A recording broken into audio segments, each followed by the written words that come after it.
many things I'm trying to... He is also a teacher, and he's, last but not least, one of his students is here to testify whether he was a good teacher or not, and the teacher will also testify if he was a good student or not. Simon Kasiate has been a PRO in very many organizations. The list goes on and on. He has been in transmission. He has been in XCOM. He now works with a MasterCard. And he has ambitions to continue. The gentlemen today are here to discuss money, and Simon opts that he will use my particular seat to moderate this conversation. They are here to talk about financial parenting. But before we start there, we need to give them a snapshot of who they are talking to. So I'll ask my team to launch the second poll. The second poll, please. Want to launch the second poll and ask you. I don't know if it's launched. If someone could put it on the screen, help me launch it on the screen so that I can also look at it. Are you able to? Yes, who? Oh, it's already been done. Who is the provider? Who is the cool one? Is the designer? Is that what I'm seeing? Allow me to just move aside and then read you the results.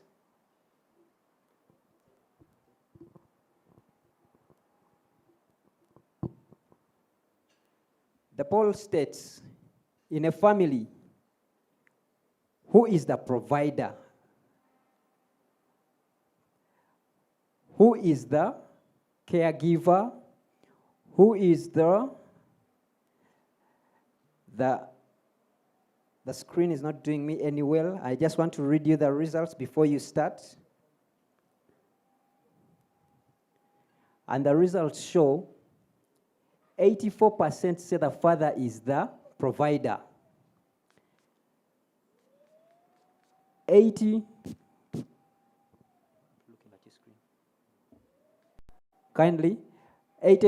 saying the father is the generous one. 38% say the father is the disciplinarian, and the list goes on and on. I will share with you some of these statistics as they come in. Simon, you're welcome. Kindly let's hear from this gentleman about financial parenting. Thank you very much, Apollo and the greater NSSF team, for you, the viewers and those catching up on this program from wherever it is that you are tuned in. Podium, after ensuring that I've sanitized it. Indeed, without a doubt, they say success has many fathers. Others will stroke it and say mothers as well. And then, of course, failure has none, if at all. And so, without further ado, I wish to reiterate what Apollo did say at the beginning of this program, that the distinguished panelists we have on the set are not necessarily the best fathers that they are, neither are they financial gurus, but they know something about parenting. So do I. With close to a dozen children, unlike Richard, who has 2 daughters, spread across the different sexes, I know something about parenting, and I've done this for about a decade. I don't want to add the disclaimer, still counting, but why not? And so there's plenty of lessons to learn from today, but suffice it to say, are the staggering statistics that were shared earlier on with regard to fatherhood and the demographics of NSSF. That from your own findings, you have about 350,000 fathers as active members of NSSF, and about close to 1 million children looking up to those fathers. Now that is reason and ground enough to have this conversation. In no particular order of importance, I will set the stage rolling by just seeking from each of the panelists, briefly, in about 2 minutes each, to also tell that to the children that call them daddy. And I'll start with you, Ruchi. And please don't break into song. Let's speak. Thank you. I was going to say thank you. Thank you. Thank you, Simon. I know you, I think the both of you, even whether it's an MC, kept saying the disclaimer that we're not the best fathers, but I'm not shy to toot my horn. I've actually bragged and talked about this even with my friends, that if there were ever a competition for fathers, I would be the best. If it was to change diapers, I would be the winner. So I'm not shy to toot my horn. I am the best father. Super dad, I call myself. Tremendous. And it's been an amazing journey. Started off, like he said, I'm not going to bust out in a song, but I sang with a group called Limit X. For the last 30 years, we globe-trotted the world, traveled to over 59 different countries. And while we were doing that, we were also doing real life. Dr. Dennis got married before me, and then Paul married. I was the last man standing in the group. And eventually that brought family and actually slowed down the group, and eventually contributed to us taking a very long hiatus so that we can do life as a family. And I ended up coming back to Uganda in 2004 with a 3-year-old. And then when we were here for 2 years, we got pregnant again and went back to the US to have our second baby. I also have two girls, beautiful girls. They've grown. I have a 19-year-old who has just gotten into university and a 16-year-old who is still in high school. And for about 10 years, I actually single-handedly was parenting them here in Uganda. But now they have gone back to the US and they are with a mom, and we're doing the cyber world thing. So that's my story as a father. I love the part where what now we consider to be the new normal, that for the most part was abnormal, was for you the normal thing. I mean, you were e-parenting, cyber parenting, Zoom parenting, long before these words became anything to go by. And we're glad, and no doubt, that's what makes you the thick father that you are. Amos, 2 minutes. Your story of the person you call father, if at all, and then later we'll delve on to those that call you daddy. Is it on? Yeah. Thank you so much, Simon. Simon is my friend, so that's why it's trying to tease me, I think. But the reality is that for a guy like me, I never had a chance, an opportunity of growing up with my parents. We grew up in extreme abject poverty, and I was picked out from a village. Salvation Army came in 1983 looking for the top 2 poorest families to pick 2 boys. And thank God, I was one of the 2 boys that they picked up. Now, I didn't grow up with my parents. I can testify how hard it is to grow up without a parent. I was in Salvation Army Children's Home in Tororo. We were 48 boys. There was no real love. In fact, I always ask myself, why would a person take a kid below 10 years or 15 years to a boarding school? And just because I grew up in that home, and I know that a child before the age of 7 needs a father, mother, needs that emotional attachment. I have my son, who is now 15 years. We've just been having lunch this afternoon. Yesterday, he was doing a surgery after falling on a motocross. He's Uganda's, one of Africa's best riders in motocross. All my 2 children do that. But growing up in Salvation Army and going back to my home, the things that I learned as a young man, I could tell why my parents were poor. The firstborn had a different dad, secondborn a different dad. I, the thirdborn, I had a different dad. My next sister had a different dad. And the first thing that I put off, I said, I will never, ever have children from 2 different mothers. That first I put on the side. Then I said, I must make a difference from what my parents did. So when I came to Kampala in 1996 to start out as a sweeper and office messenger and so on and so forth to grow through the ranks, as a Bagisu, by 1990, by the time you go through circumcision, you have to be about 17, 16 years old. That was 1990. You're supposed to get married the next year, the odd year. I refused to get married. I was under pressure from the people in the village who wanted me to get married. But I had a dream. My dream was to raise my family differently. I stuck in there. I started my own first business at the age of 28. At 28, they had written me off. You know, they thought I don't function. They thought I was bad enough. Among the Bagisu, that is terrible. I got my firstborn at the age of 33 years. And 33 years to so many people was a big problem. But the reason I did that, one, I first wanted to first of all, empower myself financially and be able to look after my own children. That was very key. That was very important. In fact, before I got my firstborn, I already had a source of school fees for them. For the three. It was, and up to now, one source is a source I have that just gives them school fees, and whether I'm there, whether I'm there, it won't change. Now, the other thing that I also did was to make sure that by the time I started having children, that was 5 years into running my own business.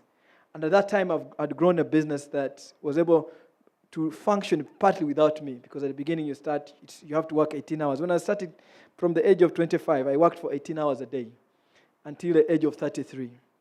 Now, from that time when I got my firstborn, our firstborn was Skylar, who's 15 years old now, I think I changed diapers more than my wife did. And yes, and any of you that knows me will know that, and I've written about this on my wall, you will never easily find me anywhere in the night. Why? I go home 5 to 6 p.m. If there's anything I'm to finish, I'll finish when I'm at home, because I want them to sleep when they have seen their father. Those of you who have seen, I've done lots of activities across this country, across the continent, across the world. We've traveled with my son. We've ridden bicycles from Kampala to Moroto with my firstborn, 100 kilometers a day. Okay, Amos, you already made us look bad and terrible fathers already. For many of us whose children will answer this question as follows. Which animals travel in the night?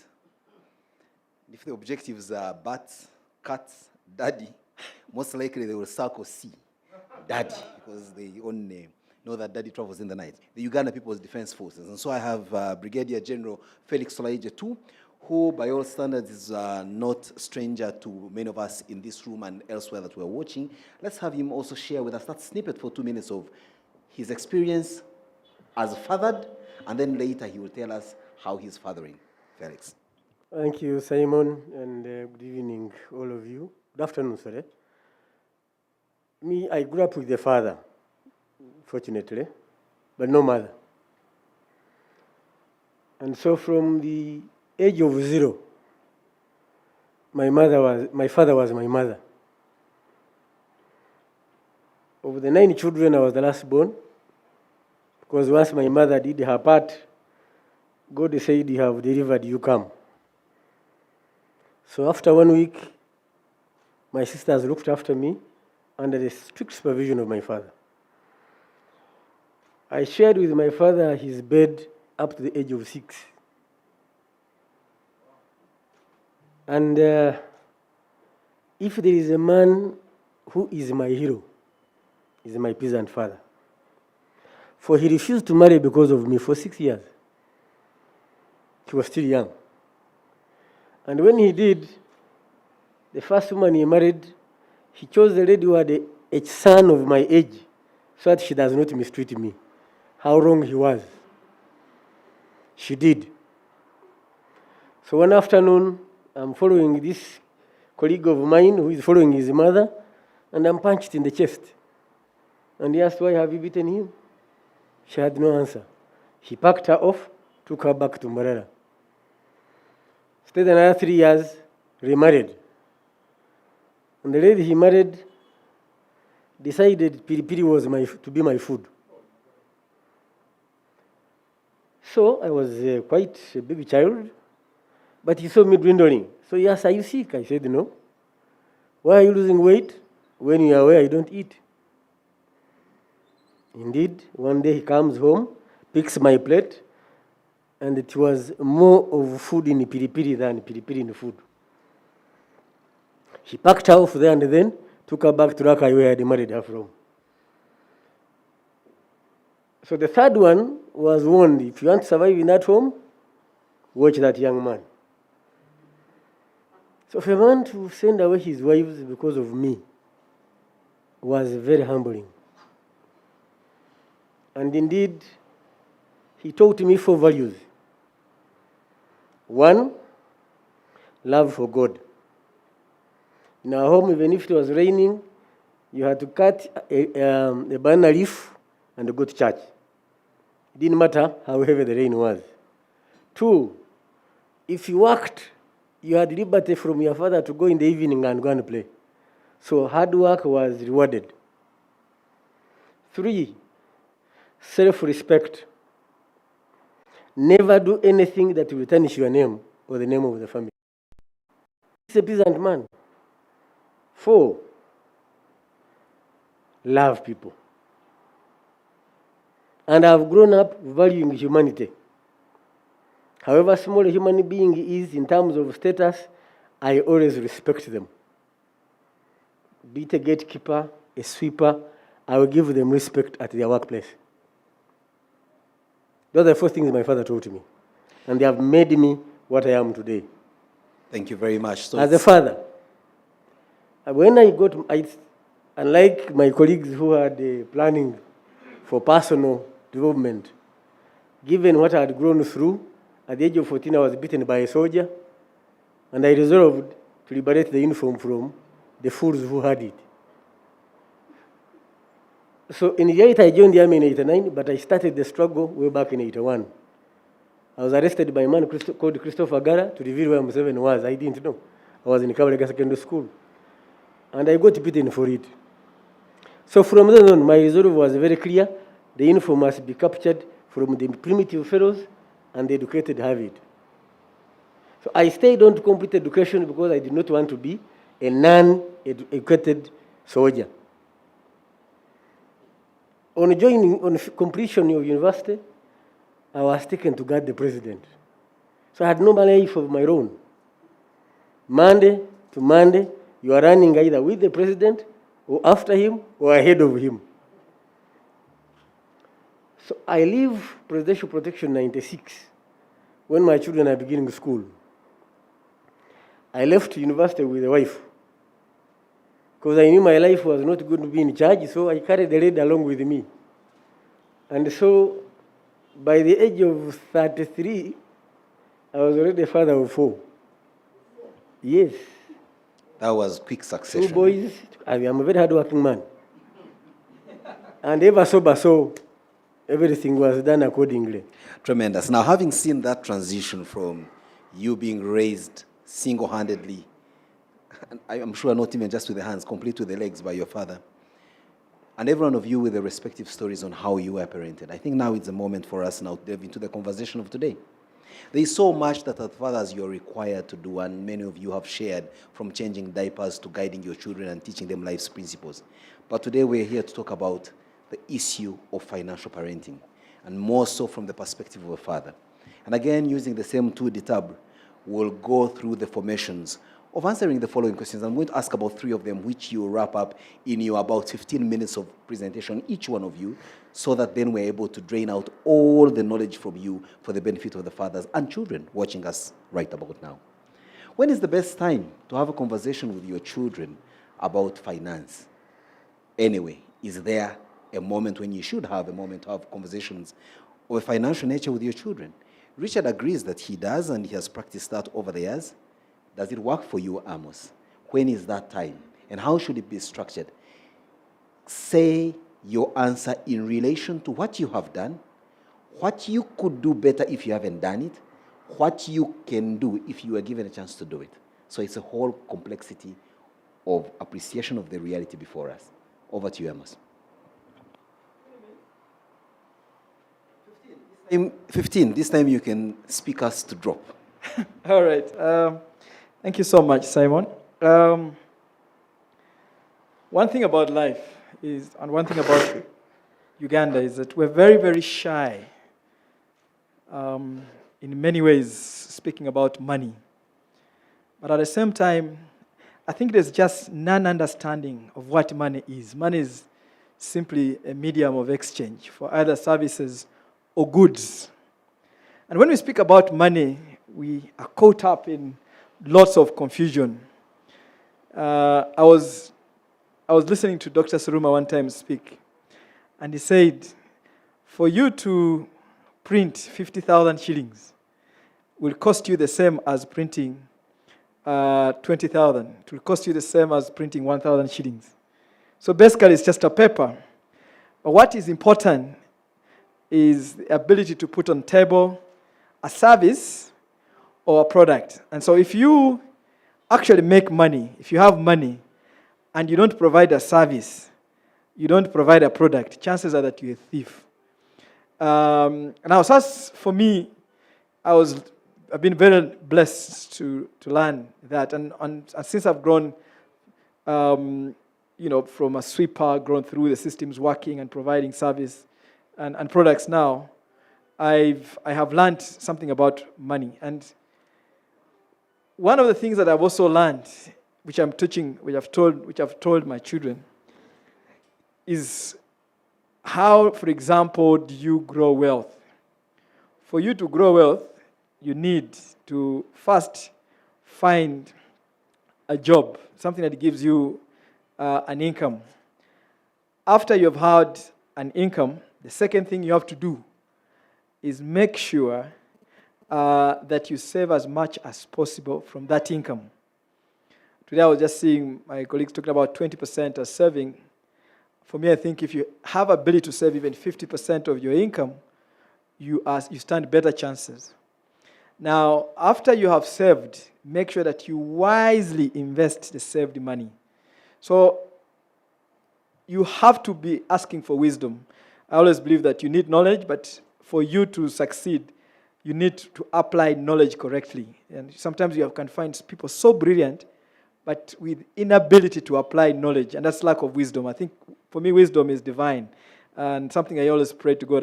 People ask me, what things will you, when you get a chance, do you pray for? I pray for wisdom, I pray for God's protection, and favor before human beings. Those three factors have been so important in my own life growing up. But the fourth, and very key, and that defeats very, very many people, is lifestyle. Richard was saying it's much more easier to make money, much harder to actually keep or grow money. And he's right. Making money is one of the easiest things that anyone can ever do. The hardest thing is to actually keep or grow the same money. Now, I am assuming that you already know the other factors. The other factors are key before you actually even get something to do. Number one is that when a child is growing up, skill them. Now, if I just told you about my firstborn who is 15 years old, he started working with me at the age of 4. By the age of 10, he knew so much about mechanics. And he started working in the compound as a cleaner, sweeper, working in filing and everything. This afternoon, we've just been having lunch together with a business person. So he started attending meetings with me from the age of 9. And now he has reached a stage today, for example, we're chatting and many guys were near there. They're all surprised that the 15-year-old guy is actually engaging in business. I tell you that if you raise a child by the age of 13 and does not have a skill, you're actually raising a thief. Now, let's go back to what I was trying to tell you earlier. Before you get a job, before you find a source of income, then save, then invest as wise as possible, then watch your lifestyle.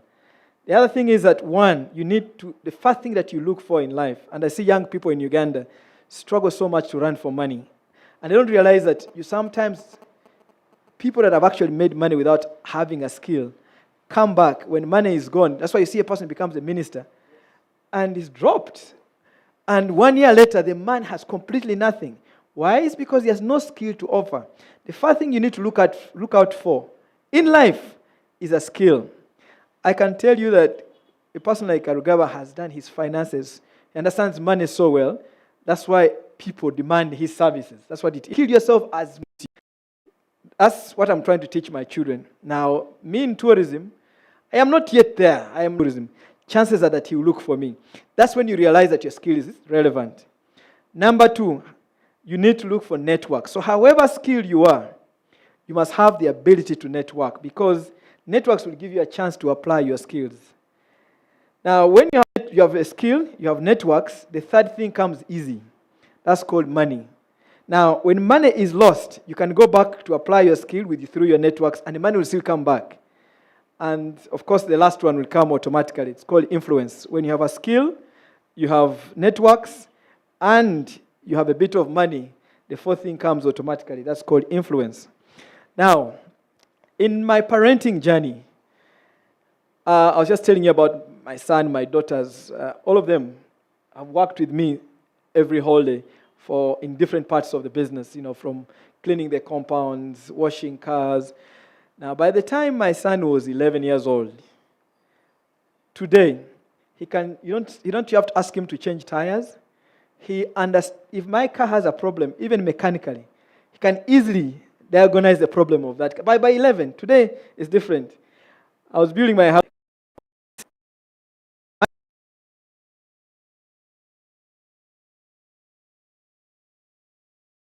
And from that, they never started reading. I was shocked at the skill of my son. So my son, by the age of 12, he could skip a boat. By the age of 12, he had learned how to drive. Right now, he's number 5 in Africa in motocross, as I speak right now. So he can actually ride a boda very, very well, if things went and became worse. But by the age of 9, he was doing games, computer games. He would wake up and say, I'm going to compose, I'm going to do, what do they call it, ICT. He would just make games for kids.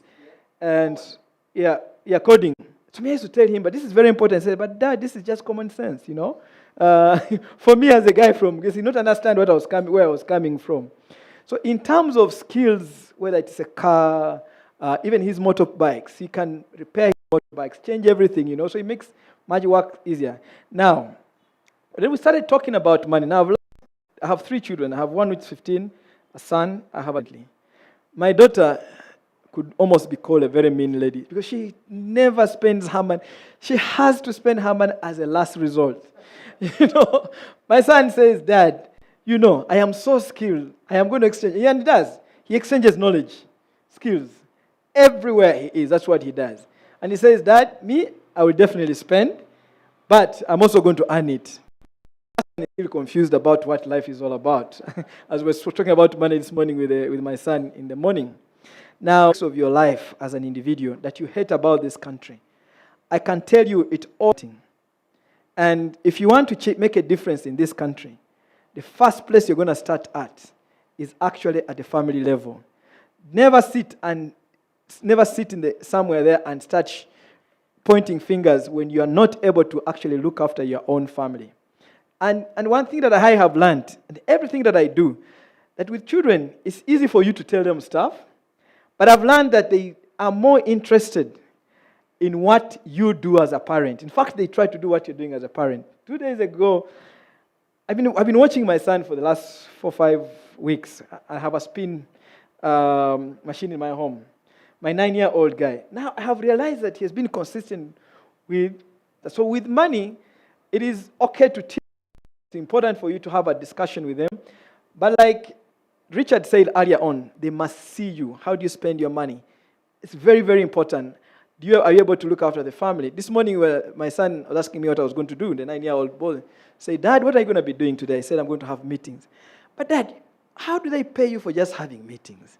I can also come in the meetings where I'm also paid. So the mother started explaining, talking about how I do my business and continuing to explain to the guy how I do business. But it came down to, my wife started talking about saving, said, right now we have had no business in tourism for the last 16 months. But it is key, like I've said, if you want your children to understand proper and long-term value for finances or for money, key, skill them. Each of your children should never reach the age of 30 that actually can sell. Wow. Make sure they understand the value of networking. But only way they will understand networking, they have to see it from you. And it's just everything. I was recently, in the conclusion, I was in Garuga. And a parent asked me who also has children in motocross.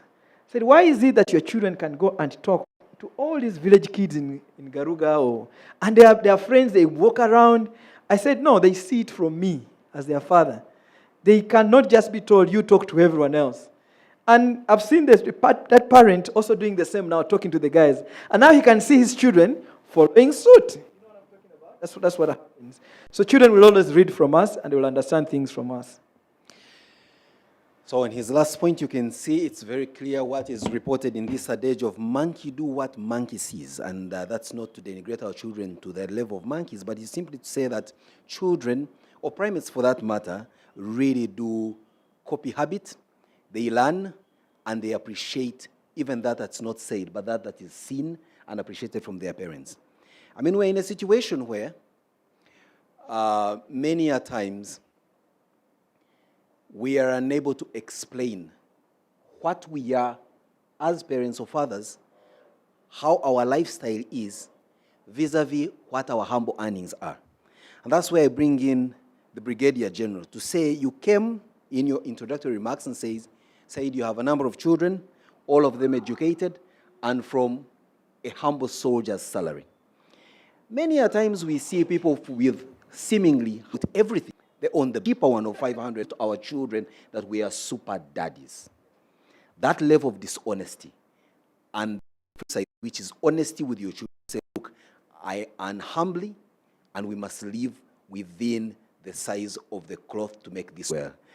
Do you give them full disclosure of your finances, or part of what you... Thank you. Simon, I will start with a biblical quote. Blessed is the man whom you discipline,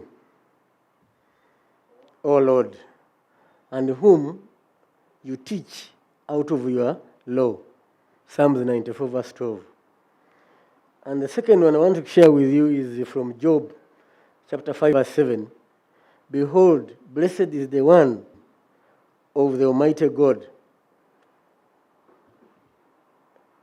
The wish of every parent is for a child to be better than him. I made a resolution that despite being a private soldier, my children will go to the same school with the Minister of Finance's children. I said I would rather put on rags, but these fellows go where Byarugaba went. So the boys were in Savio and then St. Mary's. The girls were in Kisubi Girls. One went to Nabisunsa, another one went to Namagunga. Nabingo and then Namagunga. But how did we manage? Not I alone, but my wife and I. A teacher, the next day, you have 30,000 shillings from. The mathematics is very simple. That's 150 school fees for the two boys of Savio. Therefore, the rest would provide for the rest. I don't smoke. I don't go clubbing. So the movements at night are out of duty, not out of leisure. 3, at any one time, whenever there was a meeting at school, class meeting, PTA, I was there. Sports day, I was there. Including when I was a commanding officer in the north, I went through ambushes for the sake of my children, so that none would claim my father was missing when I needed him. The fifth reason was that as long as you are there as a father, the child appreciates that you appreciate him or her as your child. You don't just throw there. And I remember one of my son's friends asked him, "You mean your father can find time to come to school?" And they said, "Of course, he has to." The other one said, "My father works with the Bank of Uganda. He has no time for this nonsense."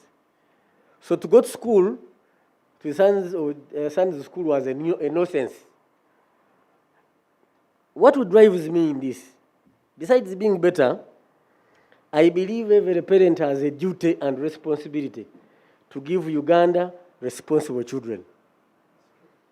They are not our own. God in his wisdom could have decided, thank you. God in his wisdom could have decided to plant children in our houses and wouldn't refuse. But he gives us the privilege to be co-creators. It's a privilege, it's an honor, and we must love, respect it, we must honor it. But I introduced, my father did it to me. I tested every tribe of alcohol in my father's home. Waragi, Tonto. Today, I don't drink out of free will.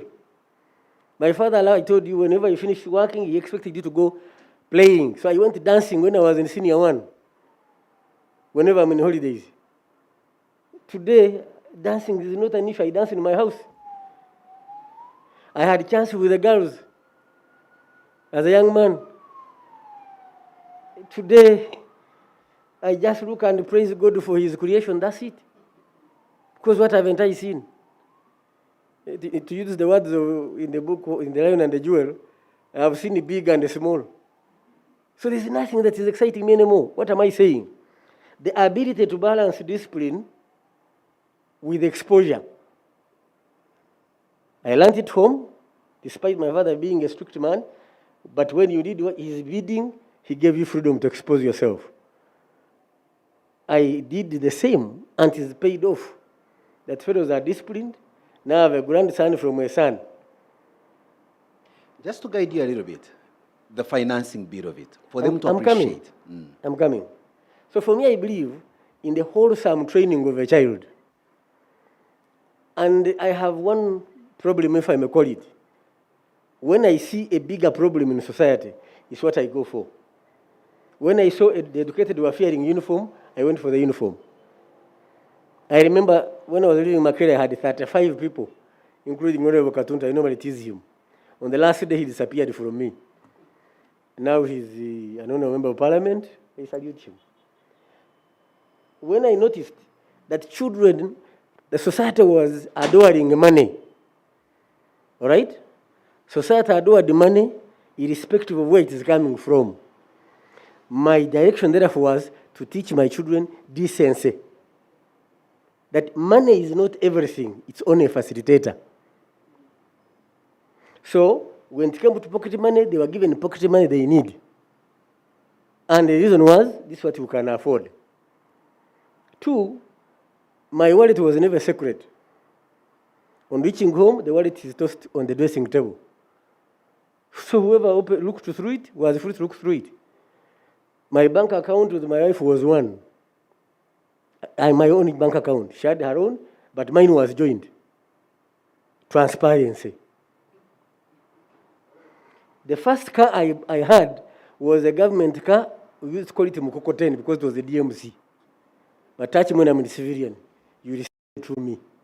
Wow. The threat has been registered for your children who see you in shorts and vests. Now, You can only imagine what comes their way. so I was harsh on indiscipline. I don't believe in hiding the stick. I employed it throughout primary. The moment they crossed secondary school, the stick disappeared. It remained the I and the word. Wow. Because I had been brought up the same way.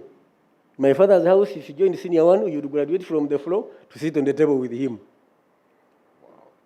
I'll now turn to to Ruchi, Isaac, who, of course, as you heard, is no stranger to showbiz. If anything, that was, and possibly still his, lifestyle. But along the journey, family comes. You're siring children, you're raising them, and like we said earlier on, monkey do what monkey sees. You are living the high life. You are, yes, gospel musician, fair enough, but you are in the eye of the showbiz storm. In there, we are told, I've never been, is.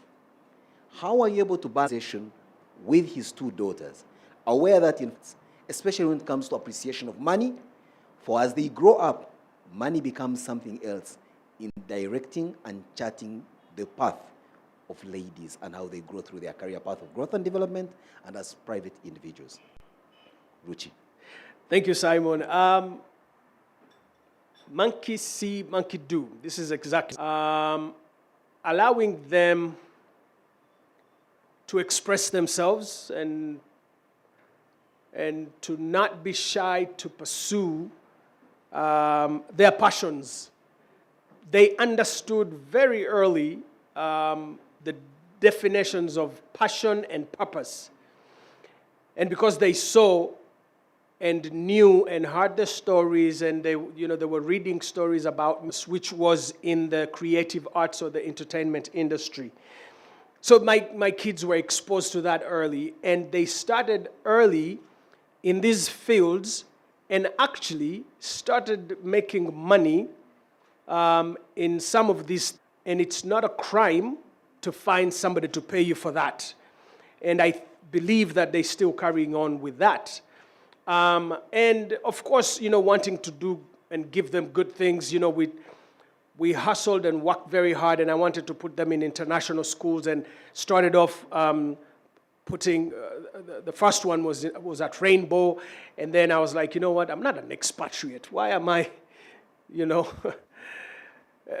spending almost $10,000 on a child per year?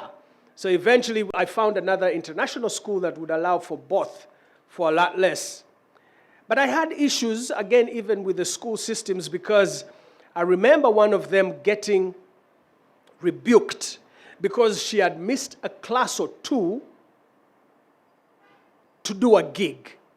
And I was trying to get the teachers to appreciate that beside traditional education, there's these other things that kids can do, and this is why we endeavor to bring them to international schools, because we believe maybe international schools would allow them to do this. And I said, so who is going to applaud them for the talent that they have if the school is not allowing them?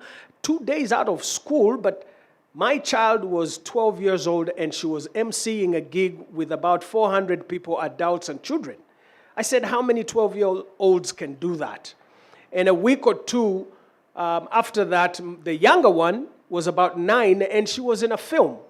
And still, they were being rebuked. Why can't, these kids are missing school for other things. And I came and I said, guys, MC a gig and I'm paid $1,000 to speak for 45 minutes to 2 hours.